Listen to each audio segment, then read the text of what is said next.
ख्यालों में खोए शिवम को अचानक औरतों के हंसने की आवाज आती है। देखता है तो उसके चारों ओर नारंग परिवार की औरतें अपनी महिला मित्रों और मेहमानों में आई औरतों के साथ छोटे छोटे ग्रुप्स में खड़ी हंसी मजाक और बातें कर रही है।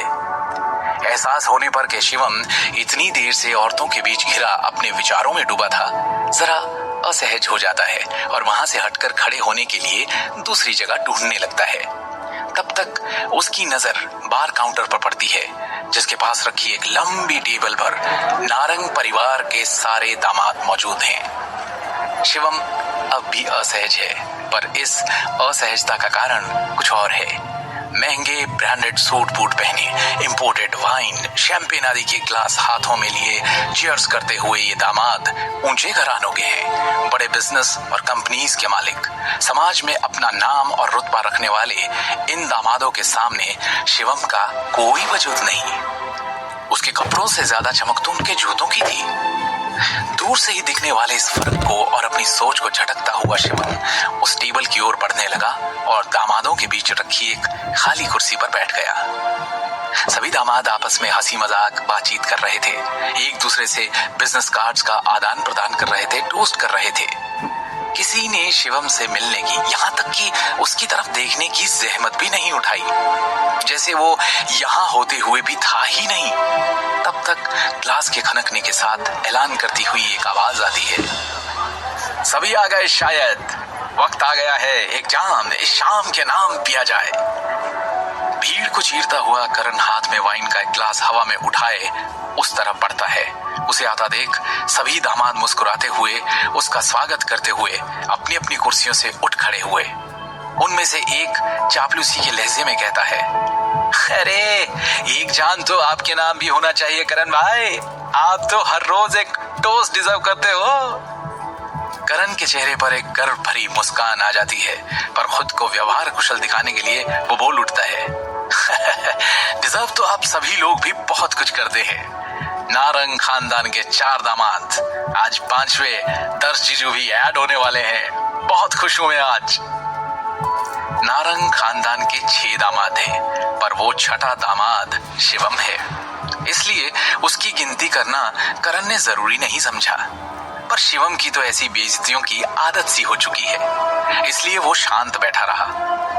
करण नारंग परिवार के तीसरे भाई अजीत नारंग का बेटा है, इसलिए उनके बिजनेस की तीसरी शाखा उसी के नाम है। पर उसकी दौलत, शोहरत और पावर घर के चारों दामादों को मिलाकर भी सबसे ज्यादा है। तीसरा और छोटा भाई होने के बावजूद भी अजीत की बिजनेस में पोजीशन और स्टेटस सबसे बड़े भाई अमिताभ के बराबर है। पिता का खानदानी बिजनेस में वर्चस्व और खुद की ऊंची हैसियत करण के सर पर भूत की तरह सवार है, इसलिए वो खुद को शहर का और परिवार का राजकुमार मान बैठा है। इसलिए वहां मौजूद सारे मेहमानों का उसके टोस्ट पर खड़े हो जाना, पर शिवम का बैठे रहना उसे पसंद नहीं आया। क्या हुआ शिवम, मेरे टोस्ट पर सब खड़े हो गए पर तुम नहीं, क्या मतलब समझूं मैं इसका? क्या तुम मुझे इस काबिल नहीं समझते? करण ने भरी भीड़ में शब्दों का चयन तो सोच समझ कर किया, लेकिन शिवम को घूरती उसकी आंखों में जो गुस्सा था वो सबने पढ़ लिया, शिवम ने भी।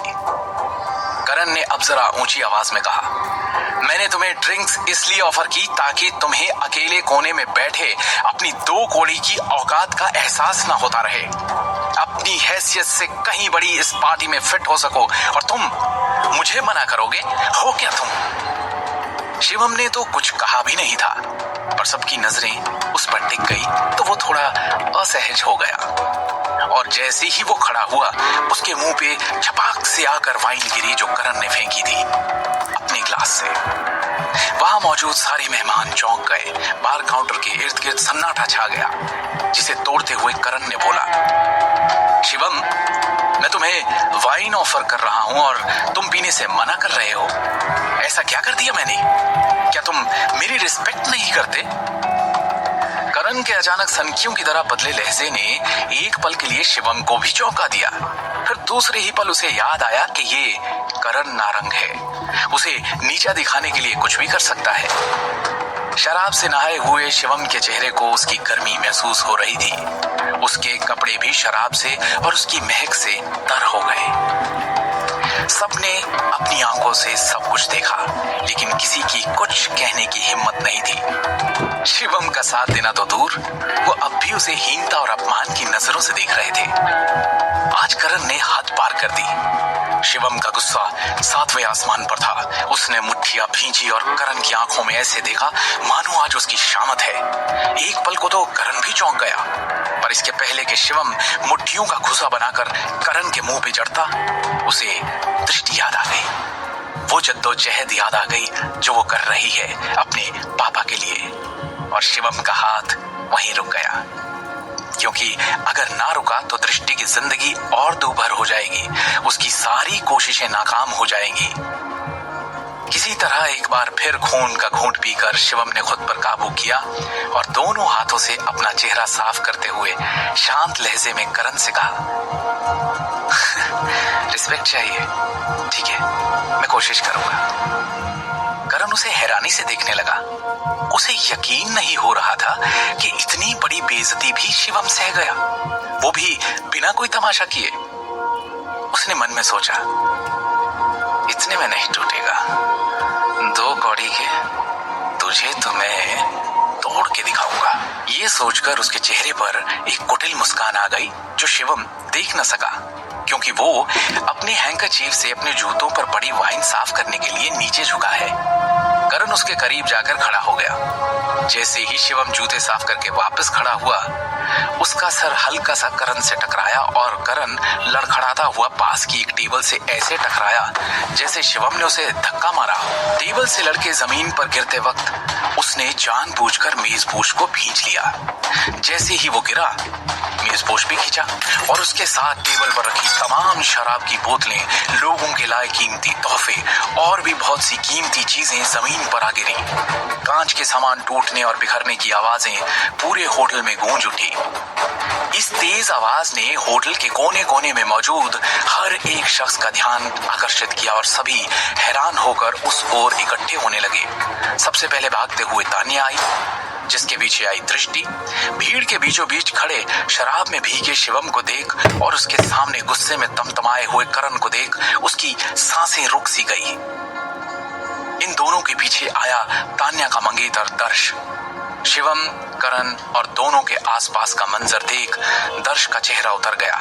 इससे पहले कि वो या कोई और कुछ बोलता, करण ने लड़खड़ाते हुए खुद को संभाला और शिवम की तरफ उंगली उठाकर बोल पड़ा, इसने, इस 2 कौड़ी के शिवम ने मुझ पर हाथ उठाया, मुझे धक्का दिया, हिम्मत देखी इसकी, आपकी शादी की पार्टी खराब कर दी। दर्श जीजू, मुझे तो लगता है इसके सर पर बगावत सवार हो रही है। शिवम की ओर देखते हुए फनफनाकर कहता है, क्यों, हमसे बगावत करेगा तू? नारंग से औकात भूल गए अपनी। दृष्टि को तो जैसे काटो तो खून नहीं। दर्श शिवम की ओर बढ़ता है, अपने गुस्से को काबू करते हुए उससे पूछता है, शिवम, ये सब क्या है? सबकी नजरें शिवम पर है, जो उसे असहज कर रही हैं। फिर भी वो हिम्मत रखते हुए पूरी सच्चाई और ईमानदारी से अपनी सफाई में कहता है, मैंने कुछ नहीं किया, करण अपने आप गिरा था, मैंने तो उसे उंगली तक नहीं लगाई। तो करण ऐसा क्यों कह रहा है कि तुमने उसे मारा?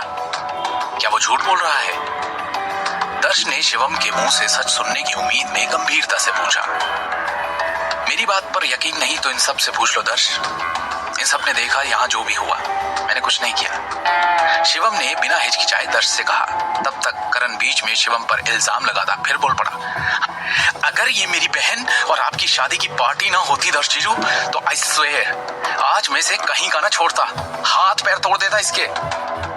दर्श ने करण की पूरी बात सुनी और फिर नारंग के बाकी दामादों की ओर मुड़कर उनसे शांति से पूछा, मेरी समझ में कुछ नहीं आ रहा है, प्लीज आप लोग बताइए एग्जैक्टली हुआ क्या था।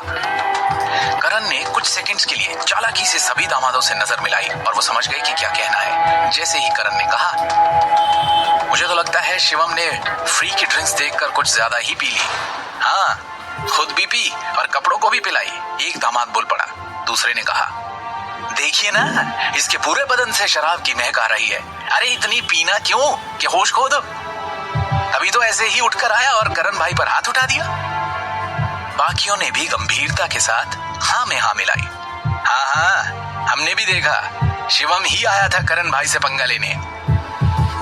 शिवम हतप्रभ सा खड़ा उनकी ओर देख रहा है। उसे यकीन ही नहीं हो रहा कि उसके साथ खड़े लोग इतना बड़ा खेल खेल गए। फिर उसे ख्याल आया कि क्यों नहीं खेलेंगे, वो तो करण के ही मोहरे हैं। करण इस खानदान का सबसे मजबूत खिलाड़ी जो है, उसके खिलाफ जाना मतलब सब कुछ दांव पे लगाना, वो भी मुझ जैसे के लिए जिससे उन्हें कुछ नहीं मिलने वाला।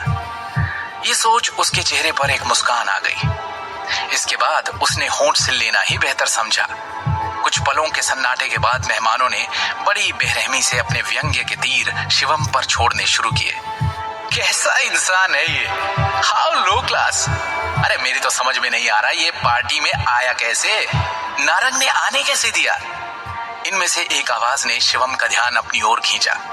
किसी लायक नहीं हो तुम, कम से कम ऐसी नालायकी तो मत करो। ये दृष्टि थी जिसकी आंखों में शर्म और गुस्से के आंसू थे। शिवम की ओर बढ़ते हुए वो गुस्से से कहती है, पूरी पार्टी खराब कर दी तुमने, क्यों शिवम? शिवम ने जो किया उसके बाद वो यहाँ जो करने आई थी वो कैसे करती? किस मुंह से तान्या और दर्श से अपने पापा के लिए मदद मांगती? शिवम अभी के अभी तान्या और दर्श से माफी मांगो। दृष्टि की भीगी आंखें देख शिवम गुस्से में अपने दांत पीस कर रह जाता है। फिर खुद को शांत करते हुए उसके कहने पर तान्या और दर्श की तरफ मुड़कर शांति से कहता है, मुझे ऐसा नहीं करना चाहिए था, आपकी पार्टी खराब करने के लिए आई एम रियली सॉरी। ये सुनकर करण की हंसी छूट जाती है, पर वो उसे दबाते हुए सोचता है, मैंने कहा था ना टिक नहीं सकता तू इस पार्टी में, मैं टिकने दे कैसे सकता हूँ, लेकिन भगाने के पहले ये खेल खेलना भी जरूरी था, वरना मेरा टाइम पास कैसे होता। यहाँ तान्या शिवम के पास आती है और कहती है, एक तो तुमने इतना बड़ा तमाशा किया, ऊपर से मेरे भाई को फंसाने की कोशिश भी की। तुम्हारी इन्हीं सभी हरकतों की वजह से मैं तुम्हारी इज्जत नहीं करती। तान्या गुस्से में थी, पर दर्श शर्मिंदा ज्यादा था। मेरे दूर दूर से आए इज्जतदार गेस्ट की तुमने रिस्पेक्ट नहीं रखी, उनके लाए कीमती तोहफे तोड़ दिए। तुम्हारी इस गलती के लिए मैं माफी तो नहीं दे सकता, मैं इस बर्बादी के तुमसे पैसे भी नहीं लूंगा। तुम बस यहाँ से चले जाओ और प्लीज दोबारा मेरी आंखों के सामने मत आना। इतना कहकर दर्श दूसरी ओर देखते हुए शिवम के जाने का इंतजार करने लगा। शिवम ने उसकी ओर देखा, फिर उससे बिना कुछ कहे पलटकर चुपचाप बाहर निकलने के लिए दरवाजे की ओर कदम बढ़ा दिए। जैसे ही वो जाने के लिए पलटा, तान्या ने तेज आवाज में दृष्टि से कहा, दृष्टि, तुम अपने पापा की फैक्ट्री बचाने के लिए मेरी मदद चाहती हो ना, तो इस बेकार आदमी को जल्द से जल्द तलाक दो। मैं इसकी शक्ल तक नहीं देखना चाहती। इसे तलाक दोगी तभी मैं तुम्हारी मदद करूंगी। ये सुनकर शिवम के कदम एक पल के लिए रुक गए, पर उसने ना पलटकर ना देखना ही बेहतर समझा और तेजी से होटल के बाहर निकल गया। बाहर निकलकर उसने एक सिगरेट जलाई और सोच में डूब गया कि दृष्टि क्या फैसला लेगी। घर चलें? आवाज सुन शिवम ने चौंक कर पीछे देखा तो दृष्टि खड़ी थी।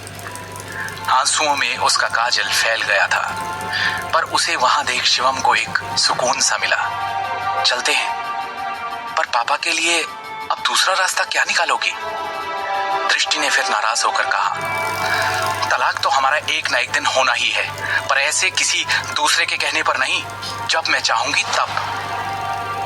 2 सेकंड की चुप्पी के बाद वो कहती है, पापा के लिए दूसरा रास्ता निकालते हैं, इनसे बात नहीं करनी अब।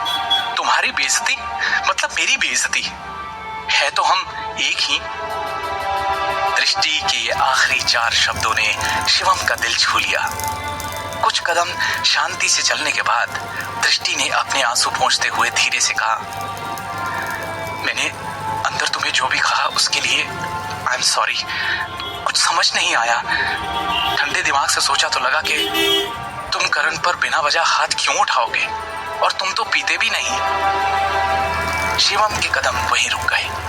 उसने दृष्टि की आंखों में देखकर उससे पूछा, भरोसा है मुझ पर? दृष्टि ने तुरंत कहा, हाँ है।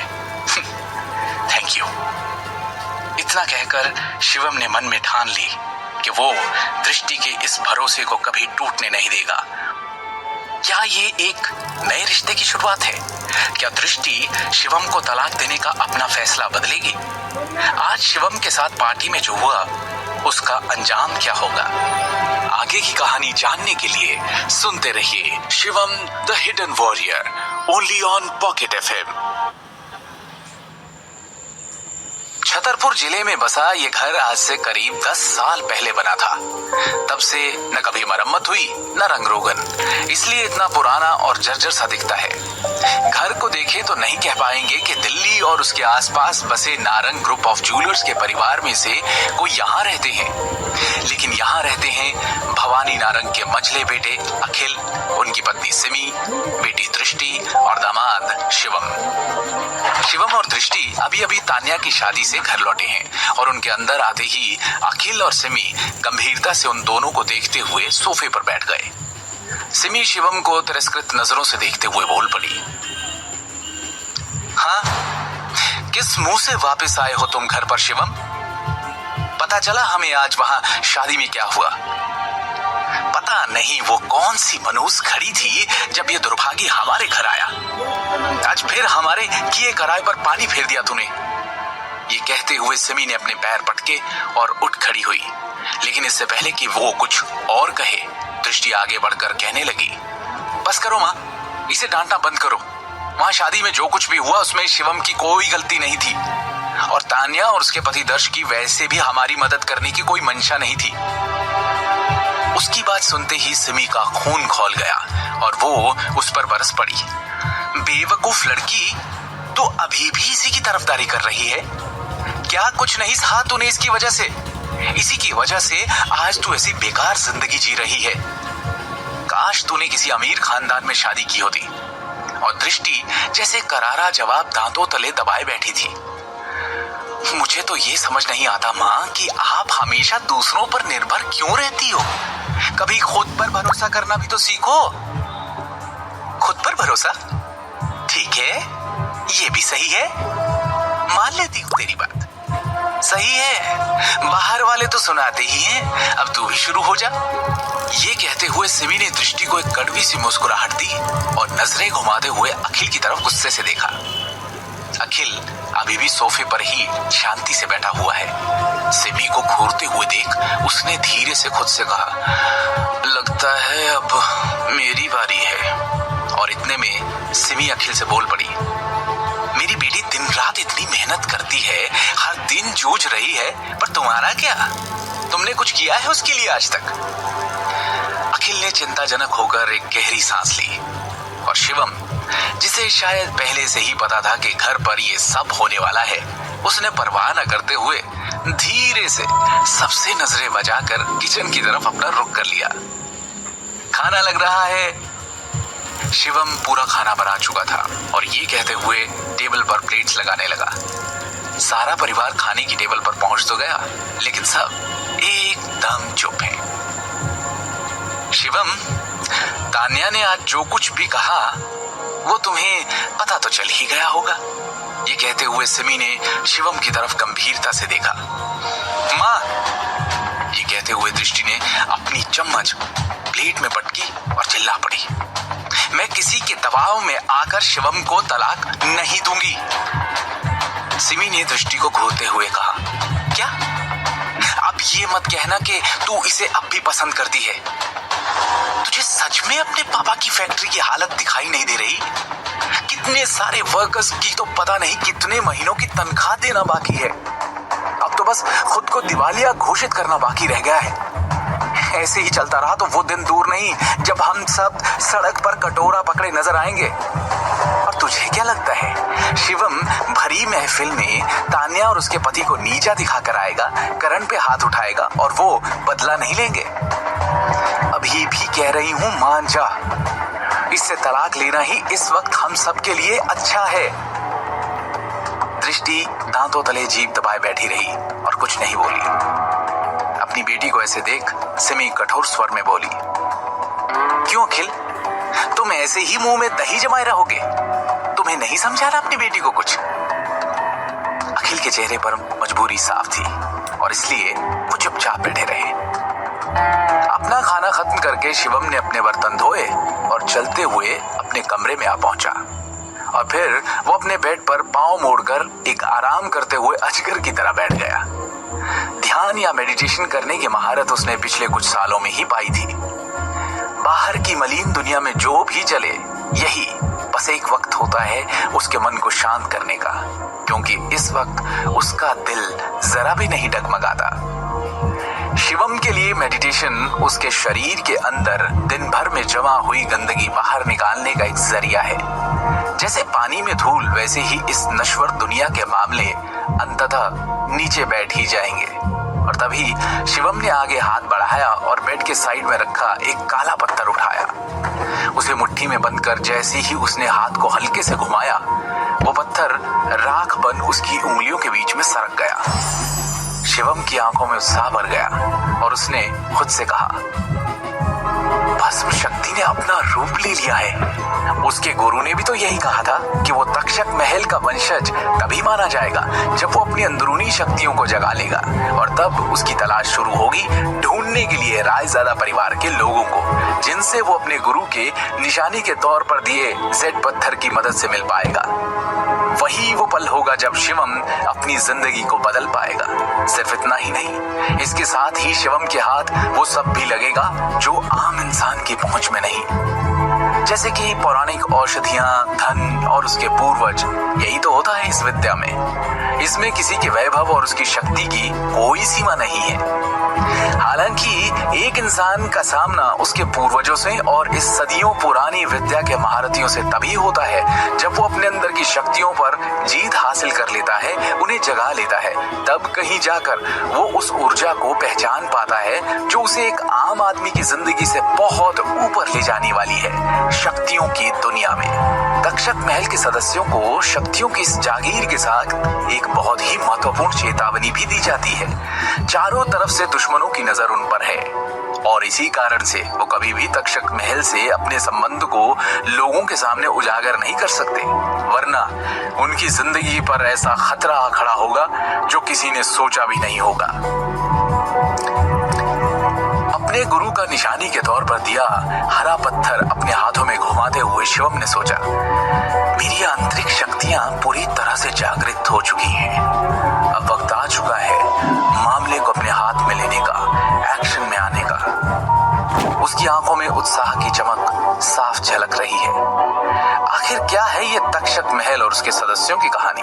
शिवम को कैसे पता चला कि वो भी तक्षक महल का सदस्य है? शिवम ने अपनी शक्तियों को जागृत कर लिया है और अब अपने गुरु के बताए रास्ते पर चलने वाला है। उसकी तलाश शुरू होने वाली है उस रायजादा परिवार के सदस्यों की जो दिल्ली में है। कौन है ये रायजादा परिवार और क्या है उसकी कहानी? इन सारे सवालों के जवाब इस वक्त सिर्फ और सिर्फ शिवम के पास है। अगले दिन शिवम ने अपने ही ख्यालों में खोए हुए छतरपुर से दिल्ली की सरहद में कदम रखा ही था कि आज फिर उस काली बेंटली कार ने उसका रास्ता रोक लिया। शिवम जैसे अब इसका आदी हो चुका था। उसने बिना कोई प्रतिक्रिया दिए अपना रास्ता मोड़ा और आगे बढ़ने को ही हुआ कि उस आवाज ने जैसे उसके कदम रोक लिए। या तुम शाह फैमिली और उसके मामलों के बारे में तभी बात करोगे जब मैं यहाँ खुद तुमसे मिलने आऊंगा। शिवम ने वापस पलट कर देखा कि गहरे नीले रंग के सूट में एक अधेड़ उम्र का आदमी कार से बाहर निकला और उसने शिवम को उदासीन भाव से देखा।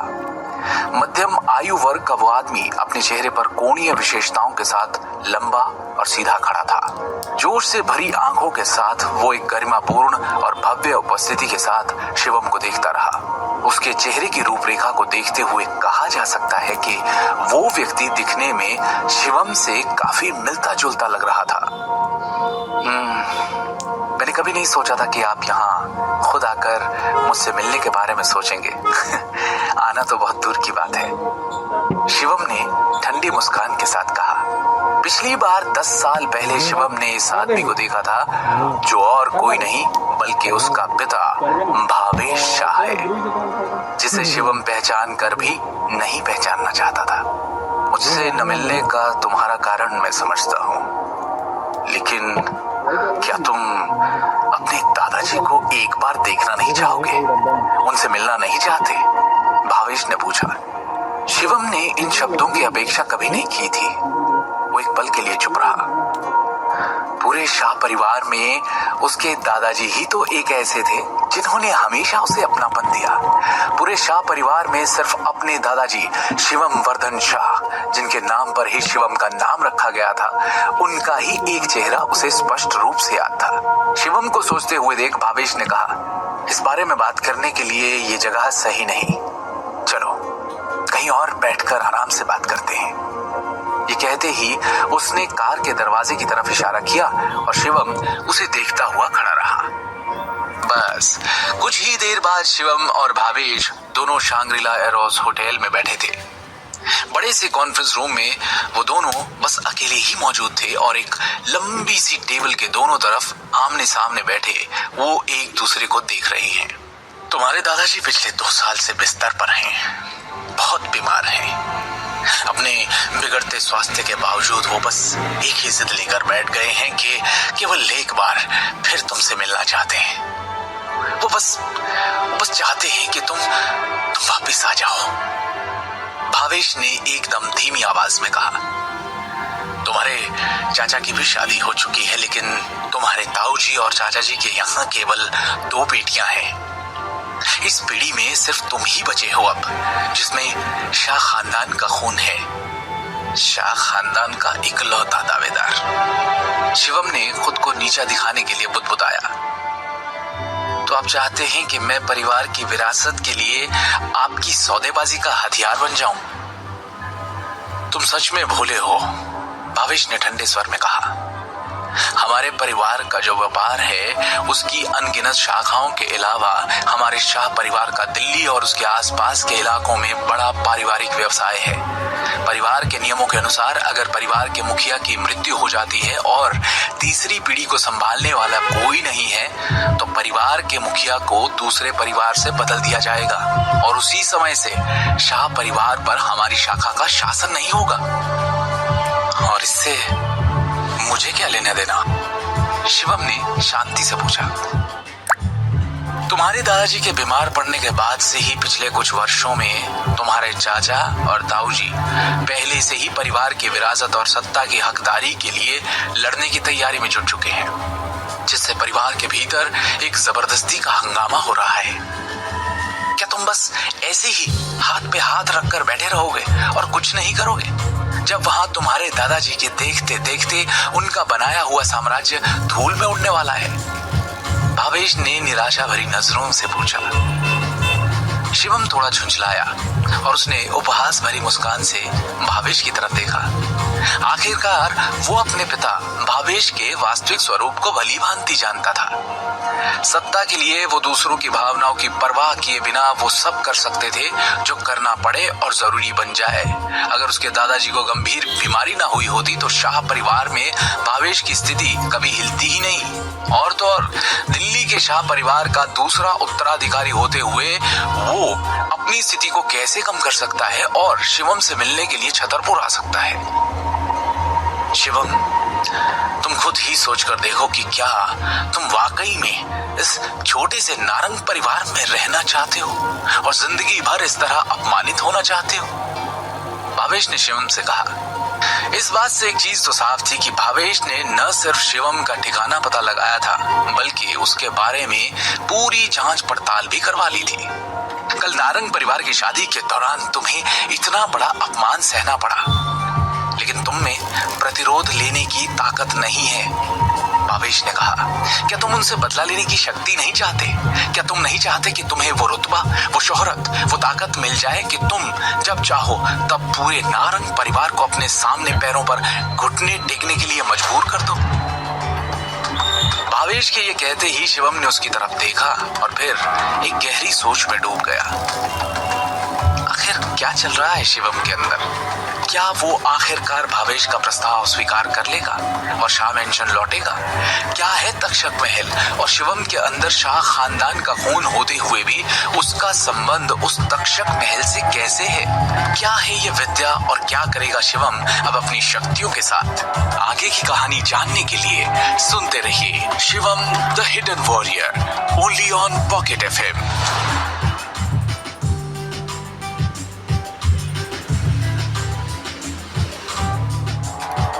भावेश ने अपने चालाक स्वभाव का इस्तेमाल कर शिवम से अनुनय किया, लेकिन इसके बावजूद भी शिवम ने सिर्फ अपना सिर हिलाया और कुछ नहीं कहा। भावेश ने अब शिवम की दुखती रग समझकर नारंग के नाम पर और दबाव देते हुए ठंडे स्वर में कहा, तुम अभी बहुत छोटे हो शिवम। क्रोध के क्षण के कारण अपने जीवन भर के धन और वैभव को मत खोना। तुम अभी भी युवा हो और तुमने कभी सच्ची शक्तियों का स्वाद नहीं चखा है। नारंग परिवार को अपने सामने घुटने टेकने के लिए मजबूर करने के बाद ही तुम वास्तव में इसकी खुशी को समझोगे। मुझे पता है कि तुम मुझसे अपने दिल की गहराई से नफरत करते हो। तुम चाहो तो जीवन भर मुझसे नफरत कर सकते हो और मुझे अपने पिता के रूप में स्वीकार नहीं करना चाहते हो तो वो भी मत करो। भावेश ने गंभीरता से कहा, केवल एक चीज है जो तुम्हें करने की जरूरत है, वो है शाह परिवार में वापस आना और अपने दादा को पहचानना। फिर तुम शाह परिवार से वो लेने में सक्षम हो जाओगे जो तुम चाहते हो और उस शक्ति के साथ तुम जो चाहो वो कर सकते हो।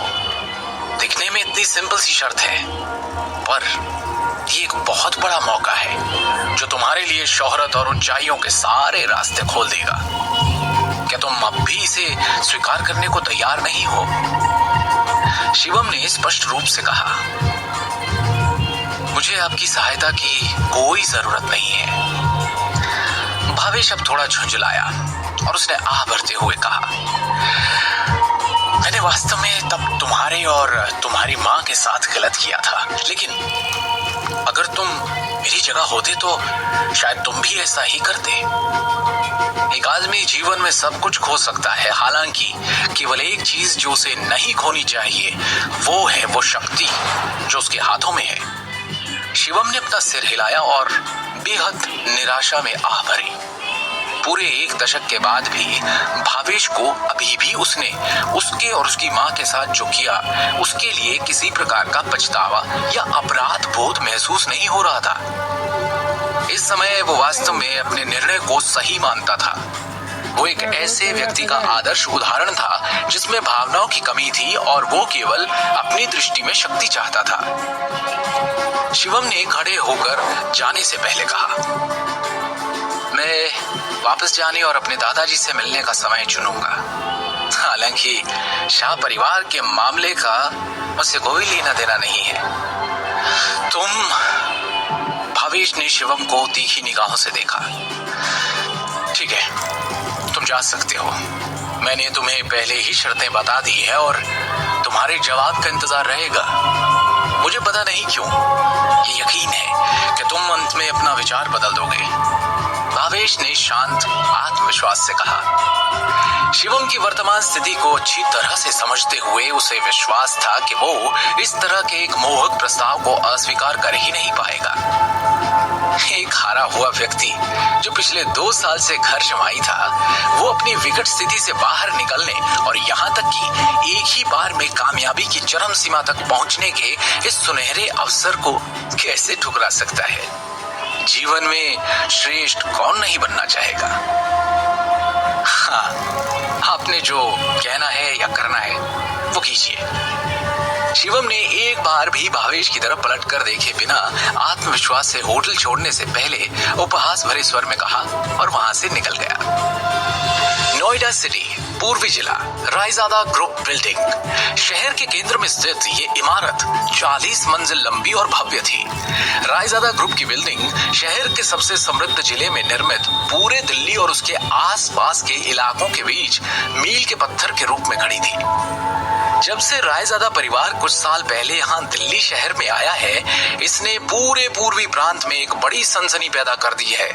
आखिरकार दिल्ली का रायजादा ग्रुप पूरे देश में शीर्ष कुलीन परिवार के रूप में खड़ा था।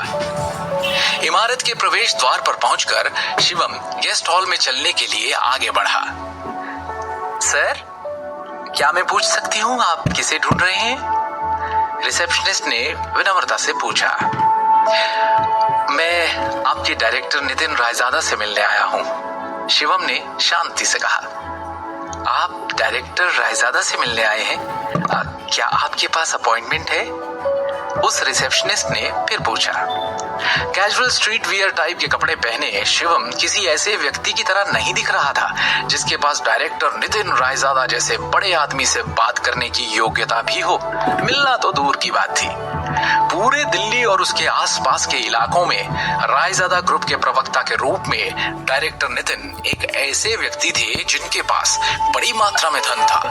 पूरे शहर में बहुत ज्यादा लोग नहीं थे जो उनसे बात करने के योग्य थे। शिवम ने कहा, आप उन्हें सिर्फ मेरा एक मैसेज दे दीजिए और जैसा मैं कह रहा हूँ बिल्कुल आप वैसा ही उनसे कहिए। उन्हें बताइए कि मैं चेतन आनंद रायजादा का दोस्त हूँ। ठीक है, आप प्लीज कुछ देर वेट कीजिए।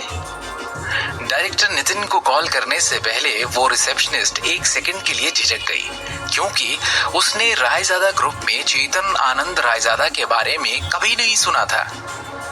भवन के दूसरी ओर डायरेक्टर के ऑफिस में एक असाधारण स्वभाव वाला एक मध्यम आयु वर्ग का व्यक्ति कुछ डॉक्यूमेंट्स और फाइल्स की जांच कर रहा था।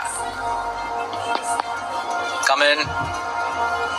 अनुमति मिलने के बाद एक युवा पुरुष सेक्रेटरी ऑफिस के अंदर आया और उसने नर्म तरीके से सम्मान पूर्वक कहा, डायरेक्टर सर, फ्रंट डेस्क से मैसेज आया है कि कोई आपको ढूंढ रहा है। Front desk? दिन के इस वक्त मेरा कोई अपॉइंटमेंट नहीं है ना? अधेड़ उम्र का वो व्यक्ति थोड़ा सा झुंझलाया और उसने बेहद गरिमापूर्ण तरीके से कहा, देखो वो जो कोई भी है, मुझे नहीं अपने लिए परेशानी ढूंढ रहा है शायद, और इसके लिए तुम्हें यहाँ आने और हर वो इंसान जो मुझसे यहाँ मिलने आए उसके बारे में मुझे बताने की जरूरत नहीं है, समझे? सर वो एक्चुअली, सेक्रेटरी थोड़ा सा हिचकिचाया और फिर उसने कहा, सर उस आदमी ने आपको एक मैसेज देने के लिए कहा है। उसने कहा है कि वो किसी चेतन आनंद रायजादा का दोस्त है। मुझे लगा शायद आपका कोई फैमिली मेंबर है या कोई रिश्तेदार जो आपको ढूंढते हुए आया है, इसीलिए सर मैं रिपोर्ट करने आ गया। चेतन आनंद रायजादा? उस अधेड़ उम्र के आदमी की भौहें तन गई और उसने गंभीरता से सेक्रेटरी को देखा। आखिरकार चेतन आनंद रायजादा उसके दादा और दिल्ली के मशहूर रायजादा परिवार के पितामह थे। पूरे शाही शहर में केवल रायजादा परिवार के प्रत्यक्ष वंशज ही अपने दादा के नाम का हिस्सा जानते थे। उनके पूरे नाम की तो बात ही छोड़ दें। इस शहर में ही क्या, पूरे इंडिया में कोई और उस नाम को कैसे जान सकता है, और यहाँ तक कि उस नाम के लिए यहाँ पहुंच भी आ सकता है। कैसा दिखता है वो आदमी जो नीचे आया है? नितिन ने पूछा। सेक्रेटरी ने तुरंत जवाब दिया, यंग सर, यही कोई 23-24 साल का होगा। उसे इसी वक्त पूरे सम्मान के साथ यहाँ मेरे ऑफिस में लेकर आओ। नितिन ने थोड़ा कंफ्यूज्ड स्टेट में सेक्रेटरी को ऑर्डर दिया। 23-24 साल का जवान आदमी। सेक्रेटरी के जाते ही वो इस सोच में डूब गया। 5 मिनट बाद शिवम को सेक्रेटरी द्वारा 36वीं मंजिल पर डायरेक्टर के कार्यालय में लाया गया और जैसे ही शिवम ऑफिस के अंदर आया वो नितिन के सामने एकदम भरकर बैठ गया। उस अधेड़ उम्र के व्यक्ति जो उस कंपनी का डायरेक्टर है, उसने उसे गंभीर भाव से देखा। क्या मैं पूछ सकता हूँ आप कौन है सर? नितिन ने पूछा। वो अपने सामने बैठे नौजवान को बस देख रहा था और उसके यहाँ आने की वजह समझ पाने में नाकाम था। क्या आप इसे पहचानते हैं? शिवम ने वो हरा जेड पत्थर जो उसे निशानी के तौर पर गुरुजी से मिला था उसे निकालते हुए कहा।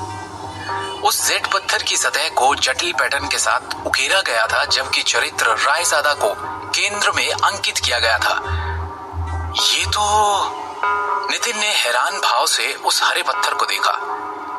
उसका दिमाग अभी भी अस्पष्ट था और उसमें हजारों सवाल थे। ये जेड शहर के रायजादा परिवार से किसी की पहचान और कनेक्शन का प्रतीक है। ऐसे केवल कुछ ही पत्थर तैयार किए गए थे, यहाँ तक कि खुद नितिन के पास ऐसा एक भी नहीं था। बचपन के दिनों में उसने केवल अपने पिता मुकुल रायजादा को रायजादा परिवार का जेड टोकन पकड़े हुए देखा था। हालांकि जो पत्थर सामने बैठा युवक अपने हाथों में लिए हुए है वो उसके पिता के पास के पत्थर से भी कहीं ज्यादा बेहतर है। अब कृपया एक क्षण प्रतीक्षा करें, तब तक मैं आनंद जी को आमंत्रित करता हूँ। नितिन ने सम्मानजनक स्वर में कहा। इस युवक को नाराज करने की हिम्मत नहीं थी उसमें, जो अभी भी उसके लिए एक राज था। शिवम ने हाँ में सर हिलाया। उसने कभी उन शब्दों पर संदेह नहीं किया जो उसके गुरु ने उसके लिए छोड़े थे। जब वो छोटा था, वो एक बार रायजादा परिवार के मालिक चेतन आनंद रायजादा से मिला था। उस समय उन्होंने भी अपने गुरु की उपस्थिति में शिवम से सम्मान पूर्वक व्यवहार किया था। तो आज उनका पोता नितिन कैसे न करता। यहाँ आने से पहले शिवम को मालूम हुआ कि नितिन रायजादा असल में रायजादा परिवार की तीसरी पीढ़ी का शिष्य था।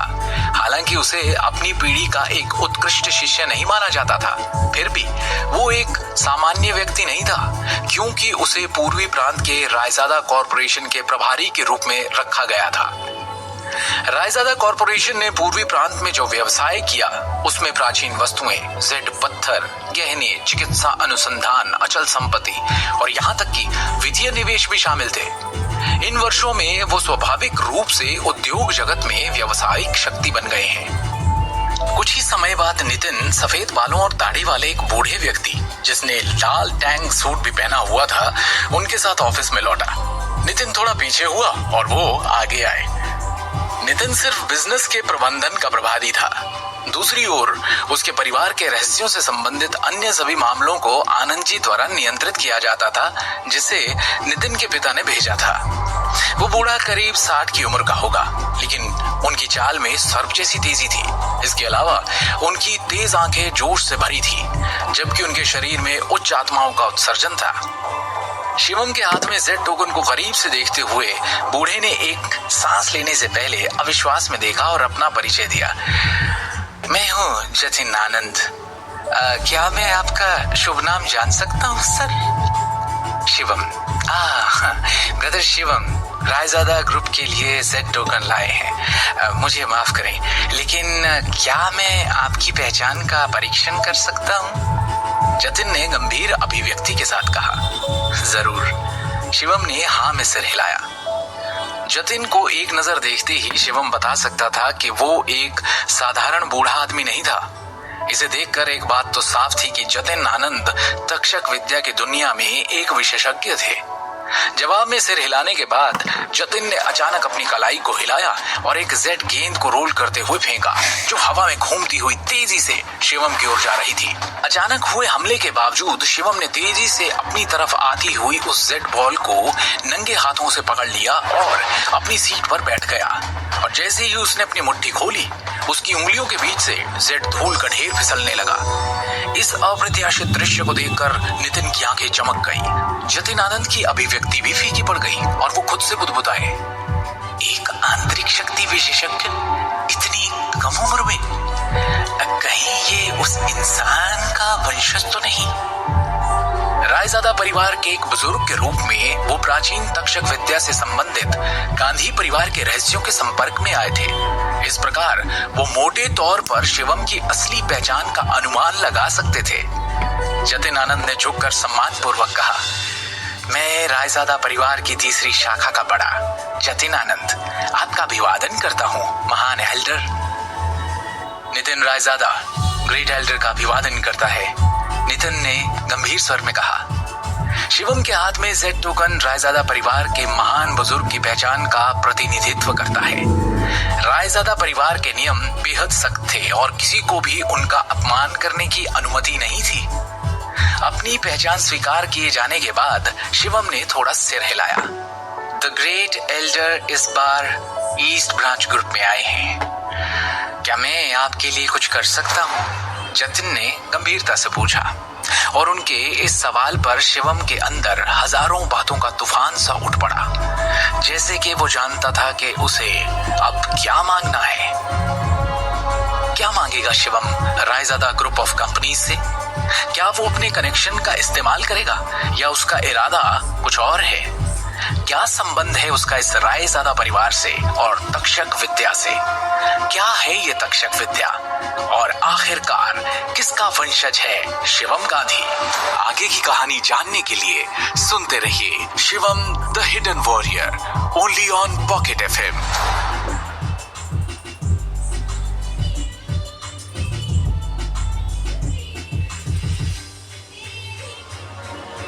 शिवम को पता है कि वो रायजादा ग्रुप के ऑफिस में क्यों आया है, उसे उनसे क्या मांगना है। पर इससे पहले कि वो अपनी बात कहता, उसका फोन बज उठता है। शिवम, फौरन मेट्रो सिटी हॉस्पिटल पहुंचो। मैंने तुम्हारे और दृष्टि के तलाक के कागजात बनवा लिए हैं। अभी की अभी आकर उन पर साइन करो। फोन की दूसरी ओर से दृष्टि की माँ सिमी ने चीखते हुए कहा, आप हॉस्पिटल में क्यों हैं? क्या चल रहा है मम्मी जी? शिवम ने गंभीरता से पूछा। दृष्टि के पापा फैक्ट्री में थे जब करण अचानक फैक्ट्री खरीदने आ गया। वहां कुछ ऐसा हुआ कि ये घायल हो गए। हॉस्पिटल में एडमिट करना पड़ा। करण और दृष्टि में भी बहस हुई और दृष्टि बेहोश हो गई। करण अब भी गुस्से में है। कर्ज के भुगतान के लिए जबरदस्ती हमारा घर बेचने पर तुला है। बस एक शर्त पर हमें बख्शने को तैयार है कि दृष्टि तुम्हें तलाक दे दे। हम ये सब और नहीं सह सकते। भगवान के लिए उसे तलाक दे दो। सिमी विनती करते हुए रो पड़ी। स्थिति सच में गंभीर थी। मैं वहां पहुंचता हूं, कहकर जैसे ही शिवम ने फोन रखा, उसका चेहरा भावहीन सा हो गया। दृष्टि बेहोश हो गई। शिवम की आंखों में ऐसा क्रोध उमड़ पड़ा जैसा आज तक कभी किसी ने नहीं देखा। उसने जतिन और नितिन की ओर देखते हुए शांति और अधिकार के साथ कहा, मैं चाहता हूं कि पूरी की पूरी नारंग एम्पायर दिवालिया हो जाए, वो भी एक दिन के अंदर। ग्रेट एल्डर, आपकी आज्ञा सर आंखों पर। नितिन रायजादा ने सम्मानपूर्वक उत्तर दिया। नितिन ने दिल में राहत की सांस ली, क्योंकि उसने सोचा था कि शिवम कोई ऐसा आदेश देगा जिसे पूरा करना मुश्किल होगा अन्य संभावनाओं की तुलना में। नारंग ज्वेलरी ग्रुप जैसे छोटी कंपनी को दिवालिया बनाना तो उसके लिए चुटकियों का काम था। दिल्ली के सबसे बड़े मेट्रो सिटी हॉस्पिटल में शिवम जल्दी से कमरा नंबर 608 में पहुंचा। जानते हो ना क्यों हो रहा है ये सब हमारे साथ? क्योंकि तुमने करण के साथ बदतमीजी की। सिमी शिवम की ओर उंगली उठाकर गुस्से में बोलती जा रही थी। अरे क्या जरूरत थी? पंगा उसके साथ करने की सोची जाती है जो आपके बराबर की हैसियत का हो। तुम क्यों अपनी हैसियत भूल जाते हो बार बार? क्यों जलील किया करण को पार्टी में? इल्जामों की इस बौछार में भी शिवम चुप रहा। उसने बस अस्पताल के बिस्तर की ओर देखा। बिस्तर पर लेटे हुए उनके ससुर अखिल नारंग थे। एक चिंतित भाव पहने हुए उसका पूरा चेहरा चोटों से भरा हुआ था, जबकि उसके हाथ धुंध में लिपटे हुए थे। दृष्टि बिस्तर के बगल में बैठी हुई थी और उसके चेहरे पर एक बेचैनी नजर आ रही थी। ऐसा लग रहा था मानो उसके शरीर से उसकी आत्मा को चूस लिया गया हो। पापा जी, आपको चोट कहां लगी? शिवम ने चिंतित स्वर में पूछा। घाव अंदरूनी है, घबराने की बात नहीं, अखिल ने दर्द भरी आवाज में कहा। शिवम की आंखों में अपने लिए चिंता देखकर दृष्टि बोल पड़ी। मैं ठीक हूं। पापा की मजदूरों से बहस हो गई, उन्हें पीटा गया। ये तो अच्छा हुआ किसी तरह उन्होंने अपना बचाव कर लिया। हालांकि शिवम का दिल गुस्से से भर गया था। उसने ये पूछने से पहले खुद को शांत किया। फैक्ट्री में एग्जैक्टली हुआ क्या था? दृष्टि इस बारे में बात नहीं करना चाहती थी। उसने बस एक भारी सांस भरी। आज अखिल कुछ मामले निपटाने फैक्ट्री गए। पता नहीं करण को फैक्ट्री के लेनदारों के अधिकार कैसे मिले, या फिर वो कब कैसे सबसे बड़ा लेनदार बन गया।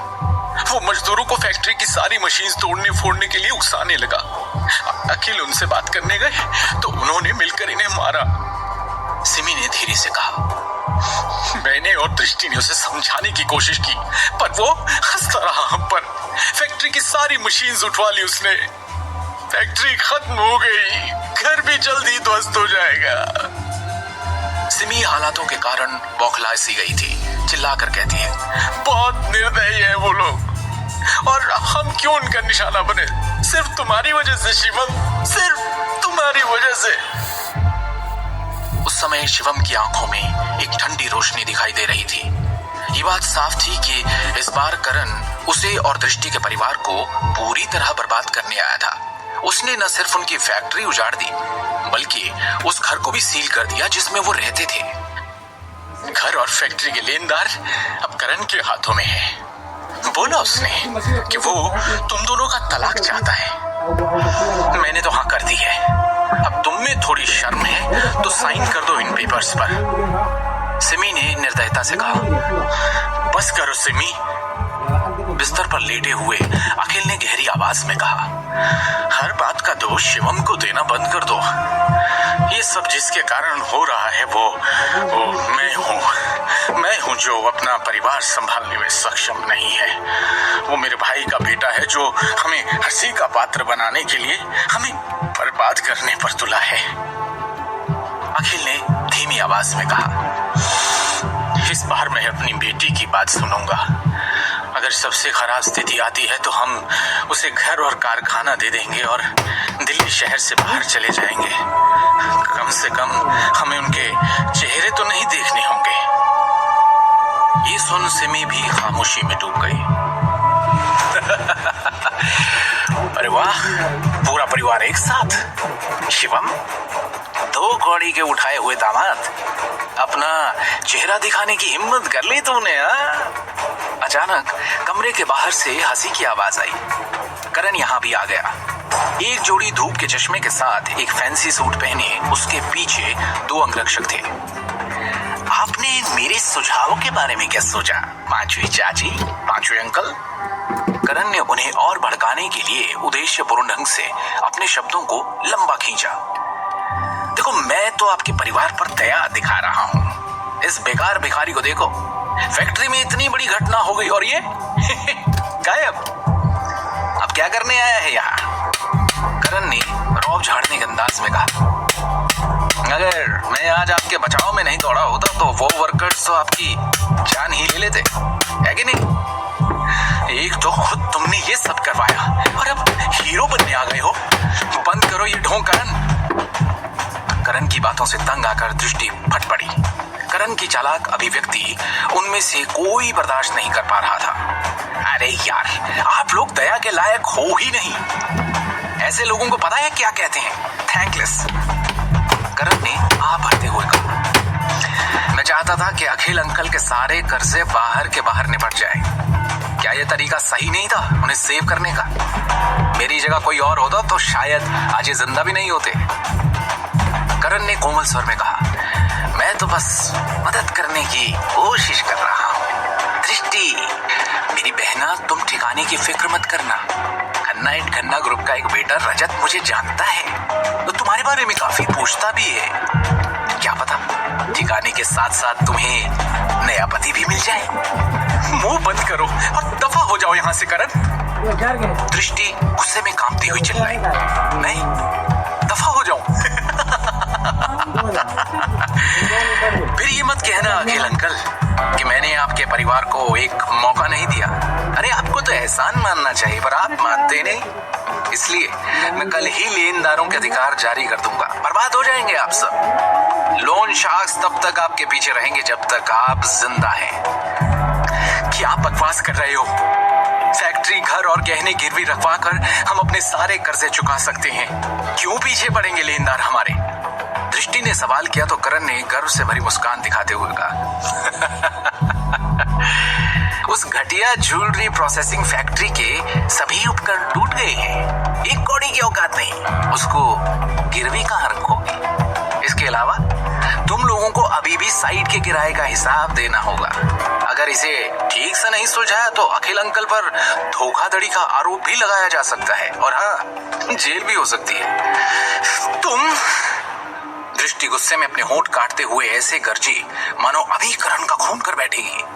बिजनेस की दुनिया का ये तो आम सा उसूल है। ताकतवर कमजोर पर तब तक वार करता है जब तक वो दम तोड़कर उसके रास्ते से न हट जाए। करण और उसके पिता अमिताभ नारंग इतनी ताकत रखते हैं कि उनके पास 1000 तरीके हैं अखिल नारंग का परिवार मिटाने के। दृष्टि के परिवार की शक्लें और उनकी ये हालत देखकर करण बेहद खुश था। अकड़ में कहता है, एक आखिरी बार सोच लो, क्या तुम लोग अब भी मेरे सामने गिड़गिड़ाकर भीख नहीं मांगना चाहोगे? बोल लिया जो बोलना था, अब निकलो यहां से। शिवम ने करण को भाव शून्यता से देखा। साले भिखारी, तू मुझे निकलने के लिए कह रहा है? करण के चेहरे के भाव एकदम से बदल गए और उसने शिवम को जहर और नफरत भरी निगाह से देखा। क्योंकि शिवम नारंग परिवार के लिए हमेशा से सभ्य, शांत और आज्ञाकारी रहा है, उनके सामने कभी सर उठाने की उसने हिम्मत भी नहीं की। आज पहली बार उसे आवाज उठाता देख दृष्टि हैरान हो जाती है। तेरी इतनी हिम्मत? करण चिल्लाया और अचानक गुस्से में आकर अपनी हथेली की मुट्ठी बनाकर शिवम के चेहरे की तरफ जैसे उड़ाई। ठाक की आवाज के साथ शिवम ने उसकी मुट्ठी एक झटके में अपनी हथेली से रोकी और बिना दया के एक झटके में उसे उल्टा घुमा दिया। करण दर्द में ऐसे बिलबिला उठा जैसे बलि के वक्त बकरा। उसके माथे से पसीने की एक बूंद टपकी और उसने शिवम की ओर ऐसे देखा जैसे उसे यकीन ही नहीं आ रहा हो कि ये शिवम ही है। वो अभी भी अपने हिलते हाथ से होने वाले अत्यधिक दर्द को महसूस कर सकता था। बेइज्जती, हैरानी और गुस्से के घूंट पीकर उसने जहर उगलते हुए कहा, तेरी ये मजाल, तूने मुझे हाथ लगाया, मुझे करण नारंग को। शरीर की चोट से घायल और क्रोध की आग में बौखलाए हुए करण ने गरजते हुए चिल्लाकर कहा, अब तू देख तेरा वो हाल करूंगा कि तू रोता हुआ बिलखता हुआ भगवान से भीख मांगेगा कि तुझे उठा ले। उसने दृष्टि के परिवार की ओर देखकर कहा, और तुम लोगों को भी नहीं छोड़ूंगा मैं। इस परिवार की कहानी अब खत्म समझो। अब तुम में से कोई नहीं बच सकता। अभी उसके साथ जो हुआ, करण को अब भी उस पर यकीन नहीं हो रहा था। बौखलाया हुआ, हड़बड़ाता हुआ उन्हें धमकी देकर वो वहां से तेज कदमों के साथ निकल गया। ये क्या कर दिया? किस पे हाथ उठा दिया? तुम्हें क्या लगता है ये कोई छोटी सी बात है? माफ कर देंगे वो लोग। अरे इसके बाद वो क्या करेंगे हमारे साथ तुम सोच भी नहीं सकते। सिमी ने अत्यंत घबराकर डरे हुए लहजे में कहा, क्या जरूरत थी ये सब करने की? अब क्या होगा हमारा? कौन बचाएगा? बर्बाद कर देंगे ये लोग हमें। अंजाम सोचकर सिमी सहम सी गई। देख रहे हैं आप अखिल, अभी इसी का साथ दे रहे थे ना? देखो क्या कर दिया इसने। अब कुछ नहीं बोलोगे? वो पागलों से बड़बड़ाई जा रही थी।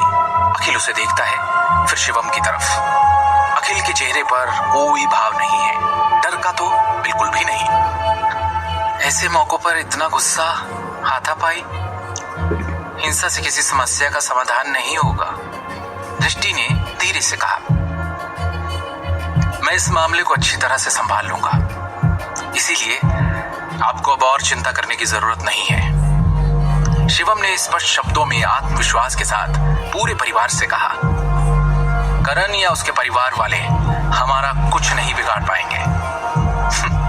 क्या कर लोगे तुम? क्या तुम इस लायक हो? सिमी ने एक ठंडी मुस्कान के साथ व्यंग्यात्मक लहजे में कहा, तुम्हारी तो इतनी हैसियत भी नहीं कि उस समय शिवम ने सिमी की तरफ अपनी भावहीन निगाहें घुमाई और उसके शब्दों को चुप कर दिया। उसकी आंखों से जैसे सिमी की आंखें मिली, उसे ऐसा लगा जैसे शिवम आज पूरी तरह से एक अलग इंसान बन गया है।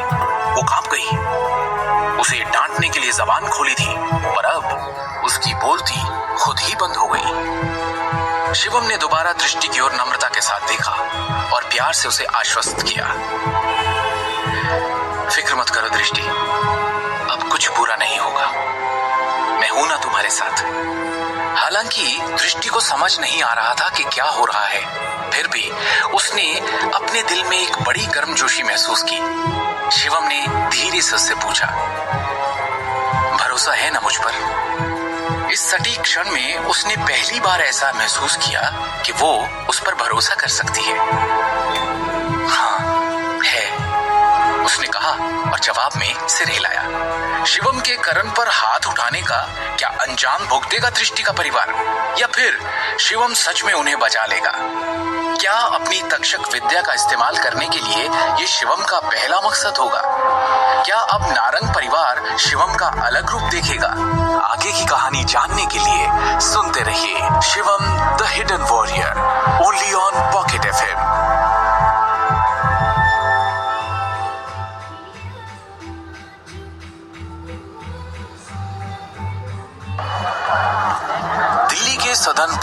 साकेत में नारंग ज्वेलरी ग्रुप की 30 से भी अधिक मंजिलों वाली ऊंची इमारत है। इमारत की हर मंजिल पर आज एक असामान्य उथल पुथल थी। कर्मचारियों में अफरा तफरी मची थी। वो आनन फानन में दफ्तरों के चक्कर लगा रहे थे। उनके चेहरों पर चिंता के भाव थे, जैसे कि कुछ बड़ा हो गया हो। 23वीं मंजिल पर सम्मेलन कक्ष में नारंग ग्रुप के निदेशक मंडल ने एक आपातकालीन मीटिंग रखी थी। सम्मेलन कक्ष में एक बड़ी सी टेबल के चारों ओर 20 से ज्यादा लोग बैठे थे, जिसमें नारंग खानदान के सबसे धनी और शक्तिशाली सभी व्यक्ति मौजूद थे। क्या चल रहा है? कॉरपोरेशन में इतनी अफरा तफरी क्यों है? बड़े भाई साहब, क्या है ये सब? मैं गोल्फ खेल रहा था, अचानक एक के बाद एक हमारे कई बड़े क्लाइंट्स के कॉल्स आने शुरू हो गए कि वो नारंग ग्रुप के साथ अपनी डील रद्द करना चाहते हैं। इसके सिवा और तो कोई वजह नहीं है कि हमारी कॉरपोरेशन अचानक इस तरह से लड़खड़ा जाए। सम्मेलन कक्ष में गर्मागर्म चर्चा जारी थी। सभी शेयरधारक चिंता से पसीना पसीना हो रहे थे। बदहवासी और बेचैनी उनकी शक्लों पर साफ दिख रही थी। वो आपस में बातें कर अपनी चिंता जाहिर कर रहे थे कि तभी अचानक नारंग परिवार के सबसे बड़े भाई और नारंग ग्रुप के डायरेक्टर अमिताभ नारंग ने सभी का ध्यान अपनी ओर आकर्षित करने के लिए जोर से खांसी की। सब लोग बहस करना बंद करें, पहले बिजनेस की बातें करें। इस तरह की समस्या को हल करने का हमेशा एक तरीका होगा। अमिताभ नारंग के चेहरे पर आज अलग ही भाव थे। जब से उन्होंने नारंग ग्रुप के डायरेक्टर का पद संभाला, तब से कॉरपोरेशन बिना किसी रुकावट, गिरावट या बिना किसी नुकसान के सुचारू रूप से चलती आ रही थी, क्योंकि इससे पहले कभी किसी ने ऐसी हिला देने वाली स्थिति का सामना नहीं किया था। जैसे ही बैठक कक्ष तुरंत शांत हुआ, सभी ने चिंतित भावों से अमिताभ नारंग को देखा और उनके बोलने का इंतजार करने लगे। डायरेक्टर सर, आपने जिन डेटा की कैलकुलेशन मांगी थी वो आ गई है। बोलते हुए एक युवा महिला सेक्रेटरी, जिसने आंखों पर चश्मा पहन रखा था, कुछ महत्वपूर्ण दस्तावेजों के साथ अंदर चली आई। हमारे कितने बड़े और पुराने क्लाइंट्स ने आज के आज हमारे साथ कॉन्ट्रैक्ट खत्म कर लिया है, अब बताओ मुझे। अमिताभ नारंग ने बेबसी से घबराए हुए भाव से पूछा, क्योंकि उन्हें नहीं पता था कि कंपनी को अभी तक कितने नुकसान हुए हैं। सेक्रेटरी ने दस्तावेजों को खोल दिया और कहा, डायरेक्टर सर, आंकड़ों के अनुसार हमारे नारंग ग्रुप के शेयर्स में आज 30% से अधिक की गिरावट आई है और पहले ही क्रैश हो चुके हैं। इससे छोटे शेयरधारक घबरा गए हैं और अपने शेयर्स तुरंत वापस लेने का अनुरोध कर रहे हैं। अब इसके अलावा 1 दर्जन से भी ज्यादा शहरों में हमारे ज्वेलरी के सेल चैनल आज काट दिए गए हैं और हमें हमारे सारे कॉन्ट्रैक्ट्स खत्म करने के लिए फोर्स किया गया है। इन सब के अलावा ईस्टर्न प्रांत की ज्वेलरी और उससे जुड़ी हुई 20 से भी ज्यादा कंपनीज, ज्वेलरी कॉमर्स एसोसिएशन और जनरल चैम्बर ऑफ कॉमर्स ने संयुक्त रूप से सार्वजनिक रूप से घोषणा की है कि वो हमारे नारंग ग्रुप का सहयोग नहीं करेंगे। अभी स्थिति ये है कि मार्केट में हमारे नारंग ग्रुप पर कोई भरोसा करने को तैयार नहीं है। महिला सेक्रेटरी की आवाज धीरे धीरे फीकी पड़ गई, क्योंकि वो आगे कुछ बोलने में झिझक रही थी। आखिर वो अपने सामने लोगों को कैसे बता सकती थी कि ग्रुप तो खत्म हो ही गया। क्या एक ही दिन में हमारी कॉरपोरेशन का ये हाल हो गया? नहीं, ऐसे तो मुमकिन नहीं है।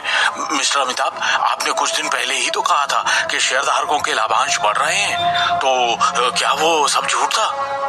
इनमें से एक शेयरधारक, जिसे आमतौर पर कभी कंपनी के मामलों की परवाह नहीं रही, उसने घबराते हुए पूछा, हमारा शेयर बाजार ध्वस्त हो गया, यहाँ तक कि चैनल